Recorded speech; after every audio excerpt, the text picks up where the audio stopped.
يا مساء الفل، السلام عليكم ورحمة الله وبركاته. أخباركم إيه؟ يا رب تكونوا بكل صحة وخير وسعادة، وعودة جديدة لفيديو جديد مع موبايل شاومي قاتل الفلاجشيب. والجملة دي يمكن كنا متعودين نسمعها كتير من شاومي، ولكن في الفترة الأخيرة ما بقاش حد عارف فين الفلاجشيب ومين اللي هيقتل مين، ومحدش بقى فاهم أي حاجة. مع تسعير الجهاز ومع إمكانياته أصبح قيمة مقابل سعر. وبالراحة كده بس قبل ما تنفعل، تعال نشوف الجهاز بيقدم لك إيه وسعره كام، ونقرر في الاخر هل نشتريه ولا لا. يلا بينا نبدا الفيديو. بس قبل ما نبدا الفيديو ما تنساش لايك للفيديو، سبسكرايب للقناه، فعل زر الجرس، ويلا بينا.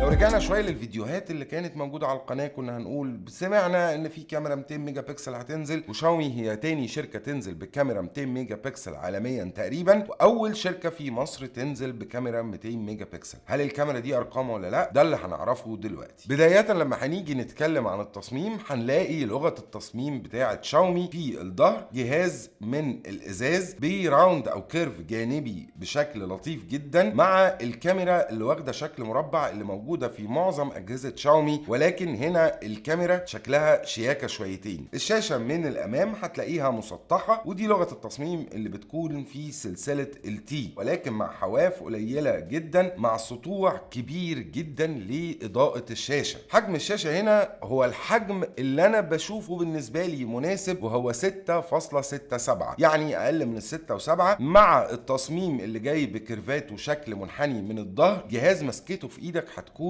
مريحه بشكل انت مش متخيله. جهاز مريح جدا في مسكته وفي استعماله. الشاشه هنا جايه بقى من نوع اموليد 120 هرتز ريفريش ريت، وجايه 68 بليون كلر، يعني بتتكلم في رقم ما جاش في موبايل قبل كده. وده هيخلي سطوع الشاشه من اول ما عينك تيجي عليها هتلاقي تفاصيل الوان عينك جايباها بشكل كبير جدا. ممكن تكون العين ما بتقدرش تجيب الارقام دي كلها، ولكن فعلا تفصيلات الالوان هتحسها مختلفه عن اي موبايل مسكته قبل كده. كثافه البكسلات هنا بتكون 446 بكسل في البوصه الواحده، مع طبقه حمايه كورنينج جوريلا جلاس 5. وكمان اقول لك ان الشاشه هنا بتدعم ال HDR10 بلس. سطوع الشاشه هنا بيوصل ل 900 ل 1000 نتس في اعلى درجات السطوع، بالاضافه لان هنا الاو نوتش او النوتش اللي جاي في نص الشاشه مش هيبقى عائق كبير جدا بالنسبه لك في انك تتفرج على فيديوهات، مع البطاريه هنا العملاقه، مع سرعه الشحن الجباره، مع حاجات كتير قوي. هتعتبر هنا الخلطه للناس اللي بتحب الميديا.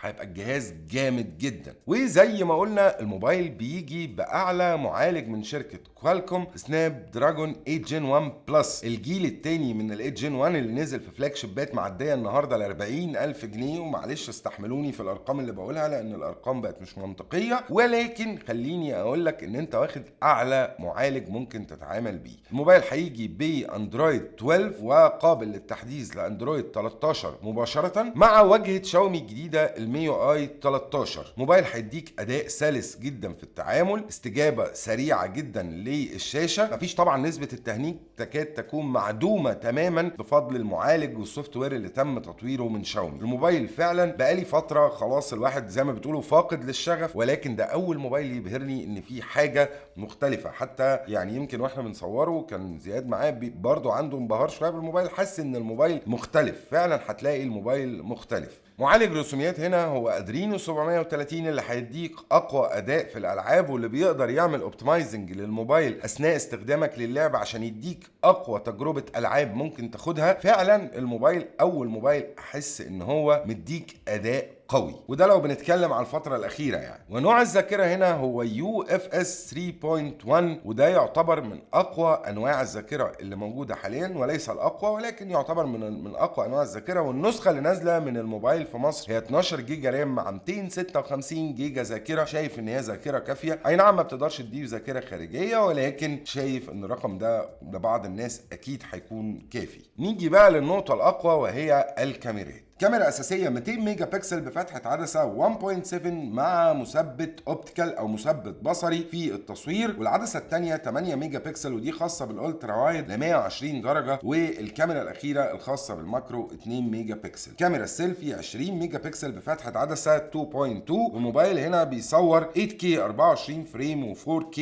60 فريم. وعندنا بالكاميرا السيلفي بيصور فيديو بجوده فول اتش دي بلس 60 فريم في الثانيه. اداء الكاميرا بصراحه اداء كويس قوي، وعشان تحس قوي باداء الكاميرا مش هتحس بيه الا لما تلقط صوره وتعمل زوم على الصوره بعد ما تلقطها. المستشعر ال 200 ميجا بكسل هنا بيديك الاداء بقى الواضح، انه بيديك تفاصيل الصوره كانك صورتها بزوم يوصل ممكن ل 100 اكس، فهنا بيديك تفاصيل بشكل واضح، واداء الكاميرا هنا ممتاز. بصراحه الموبايل هيديك اداء متكامل في جزئيه التصوير بشكل كبير. طبعا الصوت هنا ستيريو سبيكر من هارمان كاردن، صوت الموبايل عالي جدا سواء في الفيديوهات او سواء في الرنات، هتاخد اداء صوتي ممتاز. وبرده تجربه السماعات اللي هي هنا موجوده بمدخل تايب سي فقط، بس برده هتاخد اداء كويس جدا في الموبايل من ناحيه تجربه الصوتيات. بالنسبه للمستشعرات هتاخد مستشعرات باداء ثابت، شبكه قويه، ودلوقتي الاجهزه المتوسطه اللي هي يعني بقت اسعارها اصلا مش متوسطه بقى ادائها كويس، فطبعا في فلاج شيب تلقائي انك هتاخد اداء كويس. البصمه هنا كانت شاومي من الشركات الاوائل اللي حطت بصمه تحت الشاشه، والبصمه تحت الشاشه هنا استجابتها كويسه جدا، هي اوبتيكال فبتقرا استجابه وتفاصيل صباعك بشكل قوي جدا، ومش هتلاقي فيها نسبه تاخير ولا مشاكل خالص مع البصمه. نيجي للنقطه الاقوى والحاجه الجباره، البطاريه ال 5000 ملي امبير مع 120 واط شحن. البطاريه دي لو انت بتستفيد بكل الامكانيات اللي داخل الموبايل هيقدر يديك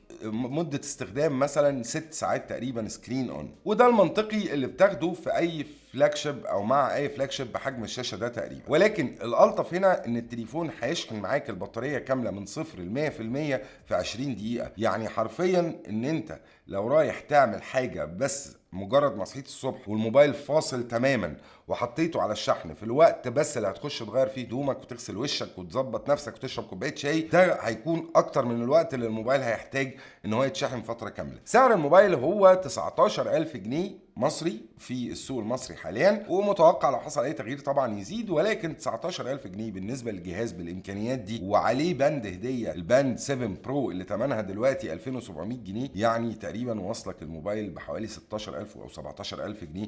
يعتبر سعر بصراحه شايفه منافس جدا في ظل الاسعار اللي وصل فيها بعض الاجهزه المتوسطه من شركات تانية ل 20 و 22 الف جنيه للاسف. دي بقى ترجع لانت عاوز تجيب موبايل في حدود كام، بس لو انت ده رينجك في الموبايل صدقني هيكون الموبايل مناسب ليك جدا، واخد موبايل بضمان سنه بكل الامكانيات، قدامك على الاقل كام سنه عقبال ما الموبايل يبقى خلاص اصبح قديم او الامكانيات اللي فيه قديمه. ده رايي في الموبايل، لو انت بتدور على الموبايل في الحدود دي هيكون من انسب الموبايلات. وخصوصا ان انا عايز اضيف حاجه، لما جربت كاميرا الموتورولا الايدج 30 الترا اللي كان نازل بكاميرا 200 ميجا بكسل ما حسيتش ان هو 200 ميجا بكسل، انما هنا انت واخد كاميرا فعليه 200 ميجا بكسل. فالموبايل كتجربه وكخلطه كامله شايفه في الوقت الحالي اول حاجه نحس انها شويه فيها قيمه مقابل سعر. بشكركم يا رب ما اكونش طولت عليكم، ما تنسوش اللايك والشير والسبسكرايب، لو عندك اي استفسار سيبولي في الكومنتات، واشوفكم ان شاء الله في فيديوهات جايه.